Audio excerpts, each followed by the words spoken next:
ನಮ್ಮ ಮಾಜಿ ಮುಖ್ಯಮಂತ್ರಿಗಳಾದಂಥ ಕುಮಾರಸ್ವಾಮಿ ಅವರು ಒಂದು ಪ್ರಜಾಪ್ರಭುತ್ವದ ವ್ಯವಸ್ಥೆನಲ್ಲಿ ಸಂವಿಧಾನವನ್ನ ಒಪ್ಪಿ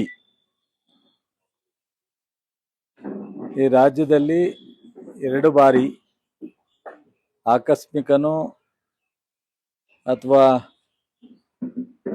ಈ ಆಪರೇಷನ್ ಕಮಲನೋ ಯಾವುದೋ ಒಂದು ರೀತಿನಲ್ಲಿ ಒಂದು ಮುಖ್ಯಮಂತ್ರಿ ಸ್ಥಾನದಲ್ಲಿ ಕೂತಿದ್ದಂಥವ್ರು. ಜೊತೆಗೆ ಅವ್ರು ಏನೇ ಮಾಡಿದ್ರು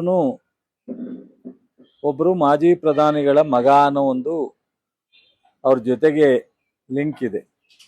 ಅದನ್ನ ಇಲ್ಲ ಅಂತಲೂ ಹೇಳಕ್ಕಾಗಲ್ಲ, ಅದು ಯಾರಿಂದನೂ ಸುಳ್ಳು ಅಂತಲೂ ಹೇಳಕ್ಕಾಗಲ್ಲ. ನಿನ್ನೆ ಒಂದು ನಗಪಾಟ್ಲು ಒಂದು ವಿಚಾರವನ್ನ ಹೇಳಿದ್ದಾರೆ. ನನಗೆ ಇಂಥ ಒಂದು ವಿಚಾರನೂ ಸಹ ಒಬ್ಬ ರಾಜ್ಯದಲ್ಲಿ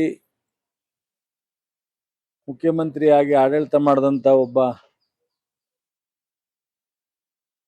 ರಾಜಕಾರಣಿ ಮಾತಾಡ್ಲಿಕ್ಕೆ ಸಾಧ್ಯನಾ ಅಂತ ನನಗೆ ಆಶ್ಚರ್ಯ ಆಯಿತು. ಡಿ ಕೆ ಶಿವಕುಮಾರನ್ನ ನಾನು ಮುಖ್ಯಮಂತ್ರಿಯಾಗಿ ಒಪ್ಪಿಲ್ಲ ಅಂತ. 2ನೇ ಪದ 70% ಜನ ಅವರನ್ನ ಒಪ್ಪಿಲ್ಲ. ಅಂದ್ರೆ ಇವರು ಸಂವಿಧಾನ ಒಪ್ಪಲ್ಲ ಅಂತ ಇವರು ಇಂಡೈರೆಕ್ಟ್ ಆಗಿ ಹೇಳ್ದಂಗಿದೆ. ಡಿ ಕೆ ಶಿವಕುಮಾರ್ ಇವರಂಗೆ 28 ಜನ 30 ಜನ 35 ಜನ ಗೆದ್ದು ಮುಖ್ಯಮಂತ್ರಿ ಆಗಿಲ್ಲ. ಡಿ ಕೆ ಶಿವಕುಮಾರ್ ಅವರು ಒಂದು ರಾಷ್ಟ್ರೀಯ ಪಕ್ಷದಲ್ಲಿ ಅಧ್ಯಕ್ಷರಾಗಿ ಸಿದ್ದರಾಮಯ್ಯನವರು ಅವರಿಬ್ರು ಹೆಗಲು ಕೊಟ್ಟು ಈ ರಾಜ್ಯದಲ್ಲಿ ಕೋವಿಡ್ ಟೈಮ್ನಿಂದ ಹೋರಾಟ ಮಾಡಿ ಈ ರಾಜ್ಯ ಜನಕ್ಕೆ ಭರವಸೆಯನ್ನ ಮೂಡಿಸಿ ಖರ್ಗೆ ಅವರು, ರಾಹುಲ್ ಗಾಂಧಿಯವರು, ಸೋನಿಯಾ ಗಾಂಧಿಯವರ ಮಾರ್ಗದರ್ಶನದಲ್ಲಿ 136 ಜನವನ್ನ ಗೆದ್ದು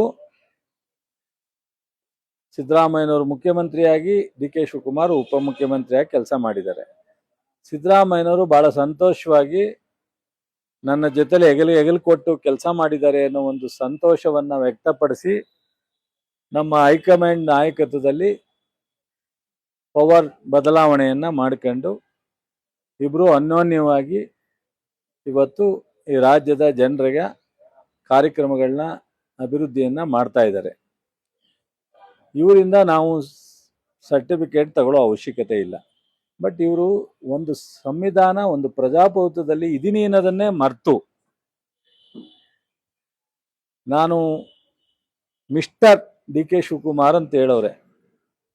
ಮಿಸ್ಟರ್ ಕುಮಾರಸ್ವಾಮಿ ಅಂತ ಹೇಳಕ್ ನಮ್ಗೆ ಯಾರು ಬರಲ್ಲ ಅಂತ ತಿಳ್ಕೊಳ್ಳೋದು ಬೇಡ. ಅವರು ಮಿಸ್ಟರ್ ಕುಮಾರಸ್ವಾಮಿ ಅಂತ ಹೇಳೋದಕ್ಕೆ ಎಲ್ರಿಗೂ ಬರುತ್ತೆ. ಮಿಸ್ಟರ್ ಕುಮಾರಸ್ವಾಮಿ ಅವರೇ ಸ್ವಲ್ಪ ನಾಲ್ಗೆ ಹಿಡಿತದಲ್ಲಿ ಇಟ್ಕೊಂಡು ಮಾತನಾಡಿ, ಮತ್ತು ಇದು ಅತ್ಯಂತ ಮೂರ್ಖತನದ ಪರಮಾವಧಿ. ಅತ್ಯಂತ ಮೂರ್ಖತನದ ಪರಮಾವಧಿ. ನಿಮ್ಮ ನಾಯಕತ್ವ ಎಲ್ಲಿದೆ?